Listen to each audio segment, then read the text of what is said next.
کہ کہاں سے ملی ہے تجھے، تو نے یہ فیض کہاں سے پایا ہے، تو وہ سب کہیں گے کہ میرا غوث جلی ہم شکل علی صدقے جاواں تیرا صدقہ میں منگ منگ کھاواں۔ ہمیں جو ملا ہے درے غوث سے ملا ہے، وہ غوث کہ جس کو اللہ نے نفس مطمئنہ عطا کیا تھا، نفس مطمئنہ عطا کیا تھا۔ ڈاکٹر سیالوی تشریف فرما ہیں، معزز علماء اہل علم تشریف فرما ہے۔ نفس مطمئنہ، ایک سوداگر کہتا ہے کہ میں بلخ، بخارا، سمرقند جایا کرتا تھا، تو جاتے وقت میں اپنی بیوی بچوں سے پوچھتا کہ بتاؤ آپ کے لیے میں کیا لاؤں۔ زوجہ سے پوچھا، بہن سے پوچھا، ماں سے پوچھا، بھائی سے پوچھا۔ پنجرے میں میرا ایک طوطا تھا، میں نے اس کے پاس بھی جا کے پوچھا کہ طوطے میاں تو بتا بخارا سے تیرے لیے کیا لاؤں، بخارا سے تیرے لیے کیا لاؤں؟ تو طوطے نے کہا اور کچھ نہیں، بخارا جانا، فلاں باغیچے کی جا کے سیر کرنا، ایک پیڑ کے اوپر طوطے ہوں گے، ان کو جا کے میرا سلام دینا اور جا کے کہنا تم اڑ رہے ہو، پھر رہے ہو، مزے لے رہے ہو، اور تمہارا دوست جو ہے وہ پنجرے میں بند پڑا ہے، تیرا دوست پنجرے میں بند پڑا ہے، یہ میری بات اسے جا کے سنا دینا۔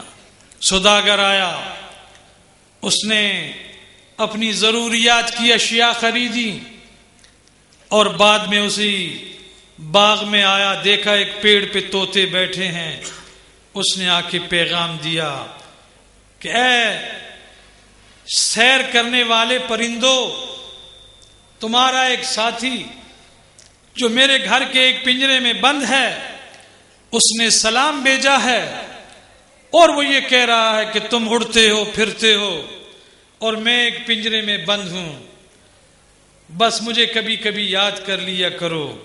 یہ پیغام پہنچایا، پیڑ میں سے ایک طوطا گرا، زمین پہ مر گیا، زمین پہ گرا، مر گیا۔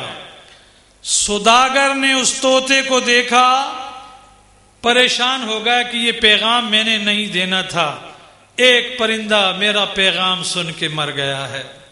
اللہ اکبر۔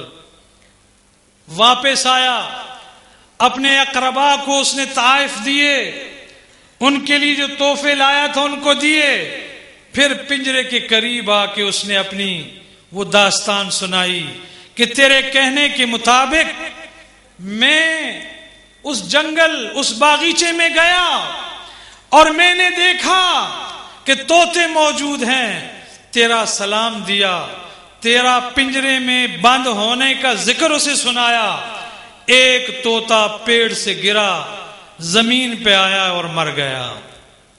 یہی بات اس نے جب اپنے طوطے کو سنائی، وہ پنجرے میں گرا اور مر گیا، مر گیا۔ اسے افسوس ہوا، ایک بخارے میں مر گیا، یہ میرا پالتو طوطا ہے، یہ میرے گھر کے پنجرے میں مر گیا۔ دروازہ کھولا، مرے ہوئے طوطے کو باہر نکالا اور جا کے باہر پھینکا، جب پھینکا تو طوطا اڑ کے بنیرے پہ آ کے بیٹھ گیا، زندہ ہوا، بنیرے پہ آ کے بیٹھ گیا۔ اس سوداگر نے اسے کہا ہے طوطے، تو نے میرے ساتھ دھوکہ کیا ہے، میرے ساتھ فراڈ کیا ہے، دھوکہ اور جھوٹ کیا ہے، ایسا کیوں کیا؟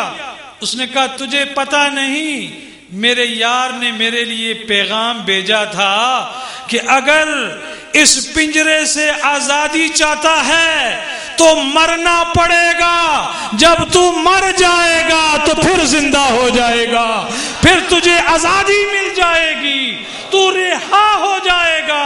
ارے عبد القادر جیلانی تو وہ ہیں کہ جنہوں نے اپنے نفس کو مار ڈالا ہے، اپنے جسم پہ وہ سختی اور مجاہدات آپ نے کیے کہ اللہ نے آپ کو یہ حیات جاویدانی عطا کی۔ آپ تو زندہ ہیں، آپ کے نام لینے والے بھی زندہ رہتے ہیں۔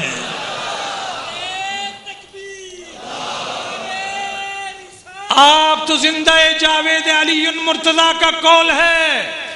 شیر خدا فرماتے ہیں اگر ابدی زندگی چاہتا ہے تو مرنے سے پہلے ہی مر جا، مرنے سے پہلے ہی مر جا۔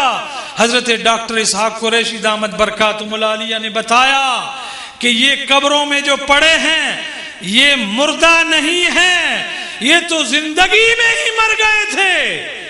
ایسی زندگی ملی کہ اب یہ قبر بھی زندہ ہے اور یہ بھی زندہ ہے۔ وہ حضرت غوث علی شاہ پانی پتی علیہ رحمہ فرماتے ہیں کہ میں بستی نظام الدین جا رہا تھا، جنگل سے میرا گزر ہوا، ایک درویش مجھے مل گیا، بیٹھا ہوا تھا، کہا اے غوث علی شاہ اچھا ہوا تو آ گیا ہے، غوث علی شاہ اچھا ہوا تجھ سے ملاقات ہو گئی، کیا بات ہے؟ کہا میں مرنے والا ہوں، ذرا مہربانی کر کے میرے کفن دفن کا انتظام کر لینا۔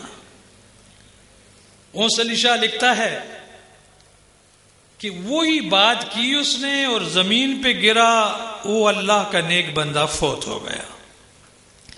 مغرب کی نماز کا وقت تھا، اب میں پریشان ہو گیا کہ نماز پڑھنے کے لیے جاتا ہوں تو اس میت کو کوئی جنگلی جانور اذیت پہنچا جائے گا، اور اگر اس کے پاس بیٹھتا ہوں تو میری نماز قضا ہو جائے گی۔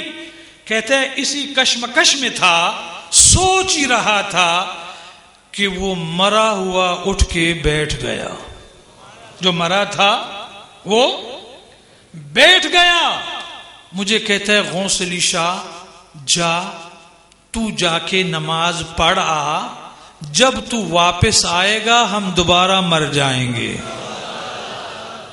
تو جا کے نماز پڑھ لے، جب تو لوٹ آئے گا تو ہم دوبارہ مر جائیں گے۔ تو درویش نے درویش کو کہا کہ اب تو میں نماز بعد میں پڑھوں گا، تو بتا تو کون ہے؟ ابھی مرا ہے، ابھی زندہ ہوا ہے، بات کیا ہے؟ تو وہ کہنے لگا غوث علی شاہ جو اللہ کا ہو جائے، جو اللہ کا ہو جائے، موت اور زندگی اس کے اختیار میں ہوتی ہے، اس کا جی چاہے مر جائے، اس کا جی چاہے زندہ ہو جائے، بس اللہ کا بننا مشکل ہے۔ آج جامعہ ہما بغدادی ہاؤس لاہور میں ایک امت رسول کا خادم یہ بتانا چاہتا ہے کہ یہ موت کیا ہے۔ جس طرح ایک مقرر نے فرمایا کہ یہ زندہ ہوتے ہیں تب بھی لوگ جاتے ہیں، اور جب مر جاتے ہیں ان کی قبروں پہ بھی جاتے ہیں۔ اور میرے دادا تاجدار سدرہ شریف فرمایا کرتے تھے کہ اتنا زندہ پیر کا فیض نہیں ہوتا جتنا قبر والے کا فیض ہوتا ہے۔ فرماتے ہیں کہ دنیا میں جو زندہ پیر ہے اس کے دنیاوی امور بھی ہوتے ہیں، کبھی نگاہ ادھر چلی جاتی ہے، کبھی ادھر چلی جاتی ہے، وہ قبر والا تو مریدوں کو دیکھتا بھی ہے اور فیض بھی دیتا ہے۔ اور پھر وہ قبر والا کہ جس کی قبر پہ بہاؤالدین نقش بند بیٹھا اور اس نے کہا بادشاہ ہر دو عالم شاہ عبد القادر است، سرور اولاد آدم شاہ عبد القادر است۔ بہاؤالدین کہتے ہیں میں نے یہ کہنا تھا کہ میرے غوث کی جو قبر ہے یہ شک ہوئی، دست مبارک باہر آیا، میرے سینے پہ پھرا، اور جو لطائف 40 سال سے میرے جاری نہیں تھے، غوث کی قبر پہ بیٹھنے سے میرے لطائف جاری ہو گئے اور میں قطب الاقطاب کے درجے کو پہنچ گیا۔ کیا ہے؟ ایک قبر والے کا فیض ہے۔ حضرت پیرانی پیر دستگیر رضی اللہ تعالیٰ عنہ آپ فرماتے ہیں قدمی ھذا علی رکبت کل ولی اللہ، یہ میرا قدم تمام ولیوں کی گردن پہ۔ قادریو تم تو بڑے نصیبوں والے ہو۔ وہ کسی نے کہا جمیل قادری 100 جان سے قربان مرشد پر، جمیل قادری 100 جان میں قربان مرشد پر، بنایا جس نے ہم جیسوں کو بندہ غوث اعظم کا۔ ہم عبد ہیں عبد القادر کے۔ اس عبد سے مراد غلام ہے، اس سے مراد غلام ہے۔ ہم غلام ہیں عبد القادر کے۔ اور دیکھو گھر کا آرام چھوڑنے والوں، اچھا کھانا ترک کر کے سارا دن اور رات اس مسجد میں بیٹھنے والوں، اگر آپ کو پتہ چل جائے کہ ہمیں کیا ملے گا، کیا ملے گا، بتاتا ہوں آپ کو۔ آج تو غوث کی تلاش کر رہا ہے، کل تیری تلاش میرا عبد القادر کرے گا۔